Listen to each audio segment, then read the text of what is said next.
গল্পটি কে লিখেছে জানি না, তবে মেয়েদের জীবন কি ঠিক এমন ভাবেই অবহেলিত? বাবা মায়ের ডিভোর্সের দিন যখন আমার মায়ের কাছে জানতে চাওয়া হলো তারা কাকে নিতে চায়, ছেলে নাকি মেয়ে, তখন দুজনেই একসাথে বলে উঠল ছেলে। বিষয়টা ছিল খুব চমকপ্রদ। মেম্বার, চেয়ারম্যান সবাই অবাক হয়ে তাকিয়েছিল আমার দিকে। আমি তখন ছোট, সবই বুঝতাম না, কিন্তু কিছু কিছু বুঝতে শিখেছি। কেউ আমার দায়িত্ব নিতে চায় না। আমি বাবা মায়ের দিকে ফ্যাল ফ্যাল করে তাকিয়ে রইলাম, বোঝার চেষ্টা করলাম কি হচ্ছে, কি আর আমার জীবনে হতে যাচ্ছে। শেষমেশ ঠিক হলো ভাই ছোট, তাই সে থাকবে মায়ের কাছে আর আমি থাকবো বাবার কাছে। মা চলে গেলেন। যাওয়ার সময় তার মুখে ছিল তৃপ্তির হাসি, আর বাবা চলে গেলেন মুখ কালো করে। সেদিন থেকেই শুরু হলো আমার নতুন জীবন, আর সেদিন থেকেই ধীরে ধীরে মরে যেতে থাকলো আমার ছোট্ট কিশোরী মনটি। বাবা আমার দায়িত্ব দাদা দাদি চাচা আর ফুফুদের উপর চাপিয়ে দিয়ে ঢাকায় চলে গেলেন।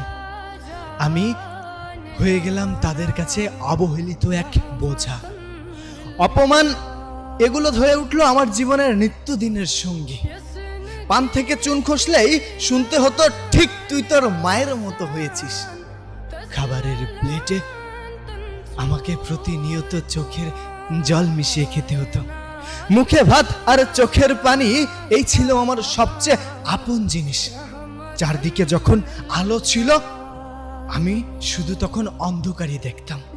রাতের অন্ধকারে ভয় পেয়ে কাঁদতাম, কিন্তু কেউ ছিল না আমাকে বুকে টেনে নিয়ে বলার মতো, ভয় কিসের, আমি তো আছি। দুই প্রভুর কাছে আমি ছিলাম যেন এক কাঠের পুতুল। তাদের ইচ্ছে মতো সাজাতো, নাচাতো, আবার ব্যথাও দিত। দিনের পর দিন সব বদলালেও বদলায়নি আমার ভাগ্য। আমি ছিলাম ছেলের ঘরের নাতনি, কিন্তু কদর ছিল কাজের মানুষের মতো। আর ফুপুর ছেলের জন্য ছিল তাদের অঢেল ভালোবাসা। মিথ্যা অভিযোগে কত মার খেয়েছি তার হিসাব নেই। একদিন ছোট্ট একটা ভুলের জন্য আমার দিকে ছুড়ে দেওয়া হলো মুঠো ঝাঁটা, যেটা আমার নরম পায়ে কাটার মতো গেঁথে গিয়েছিল। রক্ত ঝরছিল, মনে হচ্ছিল এই বুঝি প্রাণটা বেরিয়ে যাবে। শীতের এক বিকালে চিনি কিনতে বাজারে গিয়েছিলাম। পথের ধারেই মায়ের সাথে দেখা হয়ে গেল। পাগলের মতো